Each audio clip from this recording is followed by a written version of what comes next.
Sud Radio. Ça va mieux en le disant. Jean Dorido.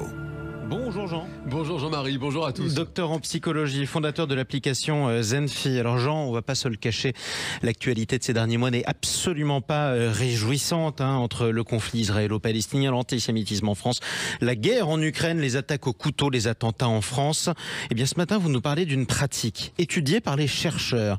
Ça s'appelle en anglais, c'est très moche, le doom scrolling. Jean, qu'est-ce que cette pratique qui d'après vous est dangereuse?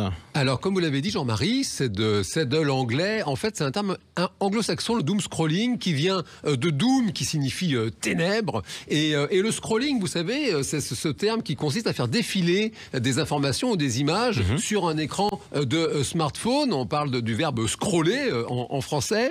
Et donc, typiquement, le doom scrolling, c'est cette pratique qui consiste à lire les informations concernant un fait divers, une catastrophe, un attentat, vous l'avez dit, sur les réseaux sociaux et de scroller sans s'arrêter, parce que c'est la différence, si vous voulez, entre les traditionnelles chaînes d'infos et les réseaux sociaux, c'est qu'il n'y a pas de fin. Oui. Vous pouvez faire défiler les informations comme ça. Les chaînes télé aussi font défiler les mêmes informations toutes les heures. Au bout d'un moment, le spectateur ou la spectatrice assidu se rend compte que c'est en boucle et que ça revient. Alors que là, sur les réseaux sociaux, il y a des personnes, si vous voulez, qui vont pouvoir aller dans le détail, pouvoir trouver toujours plus d'informations. Et donc, si vous voulez, c'est un souci parce que les personnes qui sont au départ un peu fragiles, et ben ça va augmenter bien sûr l'anxiété et c'est un problème pour la santé mentale. Et ce qui est formidable, c'est que pendant des décennies, on a dit que la télé rendait accro. Maintenant, on se rend compte que les réseaux sociaux sont encore pires. Alors c'est l'image qui rend accro. Justement, mon cher Jean, est-ce que les risques de cette pratique sont avérés scientifiquement? Alors, si vous voulez, aujourd'hui, vous l'avez dit, Jean-Marie, les chercheurs regardent ça de très très près. Alors, pour le moment, il n'y a pas, si vous voulez, de rapport de cause à effet qui soit vraiment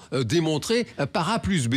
En revanche, ce qui est bien avéré, bien établi aujourd'hui, c'est que si vous prenez une personne qui au départ est un peu fragile, qui souffre de troubles anxieux, qui présente un syndrome dépressif léger, eh bien là, oui, c'est avéré, le fait de doom scroller, si j'ose dire, ça va accentuer les problèmes, ça va vraiment mettre en danger sa santé mentale. Et il y a un public particulièrement concerné, ce sont les jeunes dont on sait qu'ils ont particulièrement souffert psychologiquement de la période de pandémie de Covid-19 et des confinements successifs. Oui. Ça les a vraiment atteints. Ça, c'est quelque chose avec le cerveau et puis la vie sociale. Et du coup, là, c'est vraiment un souci parce que ça aggrave les situations déjà difficiles au départ. Et ça fait beaucoup. Alors, attention, surtout si vous êtes plus jeune, que vous nous écoutez sur Sud Radio.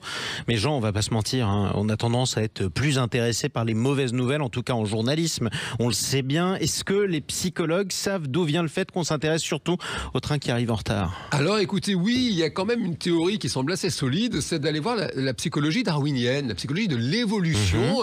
Comme nos ancêtres Homo sapiens, chasseurs-cueilleurs, étaient quand même dans un environnement ultra hostile avec des prédateurs dans tous les coins, notre cerveau, une sélection naturelle, a sélectionné les spécimens de l'espèce qui étaient justement, qui étaient vraiment capables d'apporter plus d'attention à ce qui était dangereux. Et précisément, des dizaines de milliers d'années plus tard, forcément, il y a moins de prédateurs et le cerveau, lui, n'a pas changé. C'est une forme de vigilance à l'ours des cavernes. Alors Jean, comment on peut lutter contre cet instinct naturel? Eh bien écoutez, de façon très pratico-pratique, levez le pied sur le smartphone, simplement, pour quelques chiffres, si vous voulez, pour avoir une mesure de l'ampleur du sujet. En France, on consulterait en moyenne, un smartphone 221 fois par jour, et en moyenne, un utilisateur lambda des réseaux sociaux déroule 90 mètres d'informations, ça équivaut à la statue de la liberté.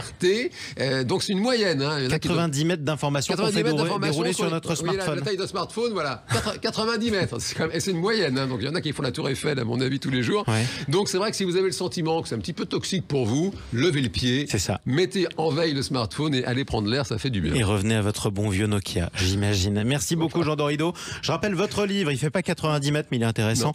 Ça s'appelle Le bonheur est une science exacte. C'est publié chez Larousse. À bientôt. À bientôt, Jean-Marie.